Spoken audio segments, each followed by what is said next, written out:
चर्चा हुई। हिंदुस्तान के सबसे युवा क्रांतिकारी जिन्होंने फांसी के फंदे को चूमा, वंदे मातरम का नारा लगाया, शहीद खुदीराम बोस, शहीद रोशन सिंह, शहीद राजेंद्र लहड़ी, शहीद अशफाक उल्ला, शहीद राम प्रसाद बिस्मिल, शहीद प्रफुल्ल चाकी, हिंदुस्तान के तमाम क्रांतिकारियों ने जब फांसी के फंदे को चूमा, शहीद आजम भगत सिंह, शहीद सुखदेव, शहीद राजगुरु, सबने वंदे मातरम का नारा लगाया, सबने वंदे मातरम का नारा लगाया। और शहीद खुदीराम बोस को अब आप याद कर रहे होंगे, मैं पिछले 31 साल से 3 दिसंबर को शहीद खुदीराम बोस की जयंती का आयोजन करता हूं। मेरी संस्था का नाम शहीद चंद्रशेखर आजाद के नाम पे है। शहीद खुदीराम बोस हिंदुस्तान के वो क्रांतिकारी थे, जब उनको फांसी के फंदे पे चढ़ाया गया और उनका जब अंतिम संस्कार हुआ तो जो राख उनके अंतिम संस्कार से निकली मान्यवर, उसको बंगाल की माए तावीज बना के अपने बच्चों को पहनाती थी कि ऐसे ही बनना हिंदुस्तान के लिए क्रांतिकारी। यह इतिहास, यह हिंदुस्तान का इतिहास।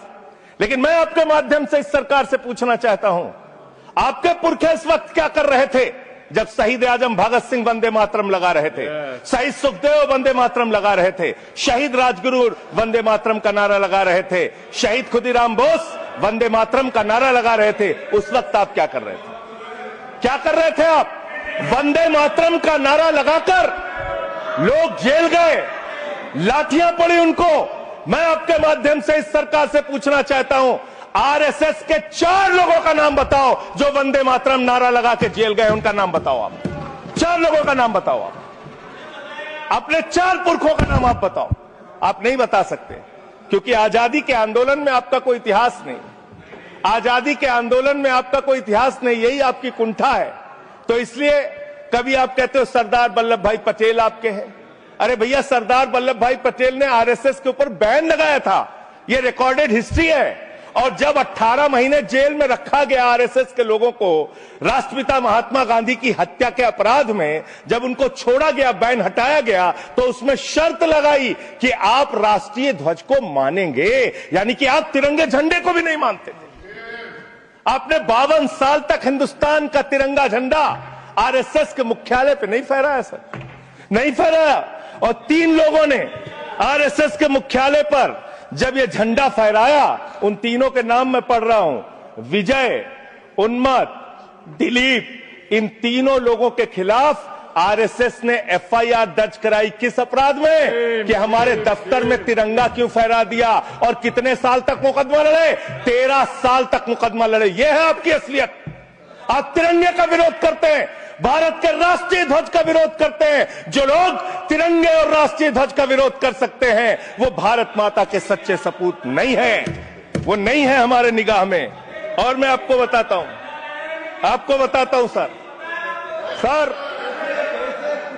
ये है 28 दिसंबर 1949 का ऑर्गेनाइजर पत्र। इसको भी रखूंगा क्योंकि आज गृह मंत्री जी और लीडर ऑफ द हाउस दोनों कह के गए, रिकॉर्ड पे सारी चीजें आनी चाहिए, इसको रिकॉर्ड पे रखना चाहिए। इतिहास देश को पता चलना चाहिए, किन लोगों ने देश के साथ गद्दारी की, किन लोगों ने तिरंगे का विरोध किया, किन लोगों ने राष्ट्रगान का विरोध किया। आपको ये पढ़ के सुनाना चाहता हूं, ये ऑर्गेनाइजर है, क्या लिख रहा है?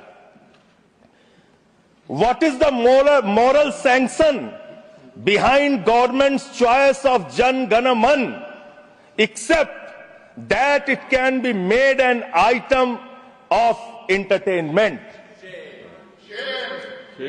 आप राष्ट्रगान का विरोध कर रहे हैं, आप भारत के राष्ट्रगान का विरोध कर रहे हैं। आपके मुख्य पत्र में भारत के राष्ट्रगान का विरोध लिखा गया है।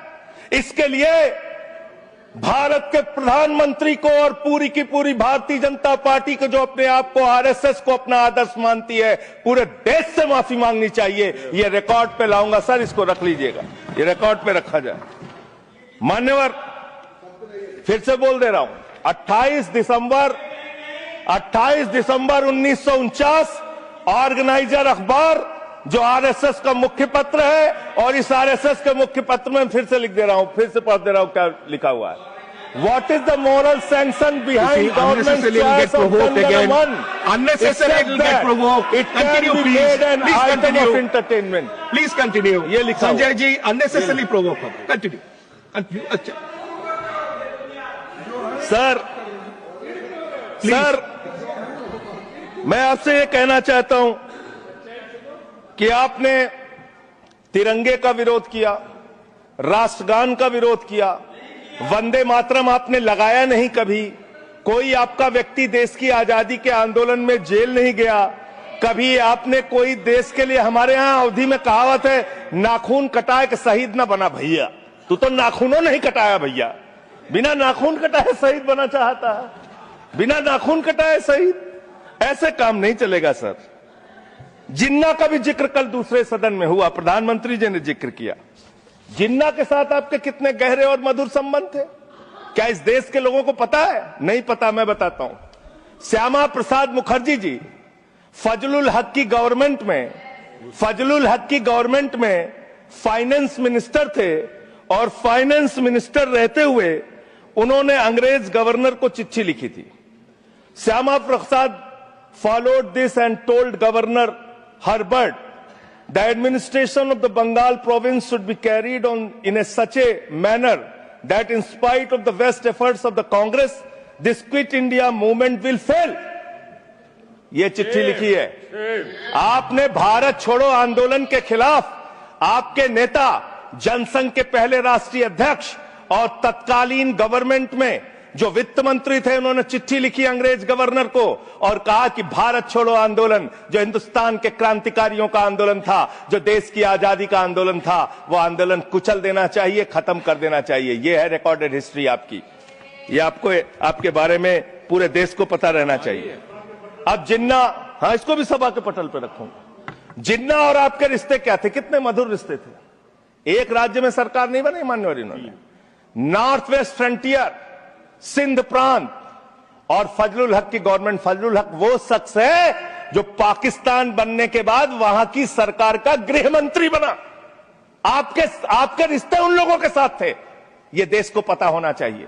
इसलिए आप किसी को भी देशभक्ति का प्रमाण पत्र बांटने का काम मत कीजिए।